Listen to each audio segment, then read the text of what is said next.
Class 10 chapter 14 probability के exercise 14.1 का 24th question आज हम कर रहे हैं। इसमें कहा गया है कि एक डाई को 2 बार थ्रो किया जाता है, तो हमको कैलकुलेट करना है फर्स्ट पार्ट में probability when 5 will not come up either time, second part में 5 will come up at least once.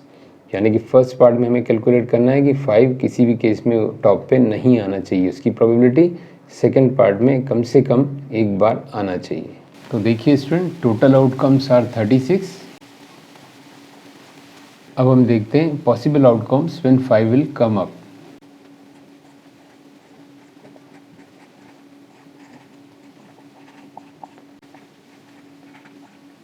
देखिए यहाँ 1 5 2 5 3 5 4 5 5 5 देन 6 5। ये देख लिया हमने वर्टिकल में। अब यहाँ हॉरिजॉन्टल में देखें 5 की लाइन में 5 1 5 2 5 3 5 4, इसको काउंट नहीं करेंगे फिर से क्योंकि एक बार हो चुका है। देन 5 6। देखिए जहाँ डबल होते हैं वहाँ 5 5 5 5 फिर से काउंट नहीं किया जाता है, तो ये कॉमन हो गया। अब इन सबको काउंट करें तो 1 2 3 4 5 6, 1 2 3 4 5 6 एंड 5 11। तो ये हो गए हमारे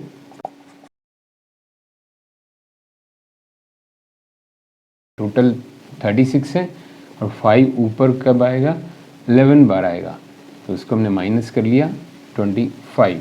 फर्स्ट पार्ट में प्रोबेबिलिटी क्या होगी, and 5 come up and 5 will not come up 25/36। Second part में पूछा है probability when 5 will come up at least once, कम से कम एक बार आए। तो ये टोटल कितने हुए 11, जब 5 हमें अपीयर होगा टॉप पे।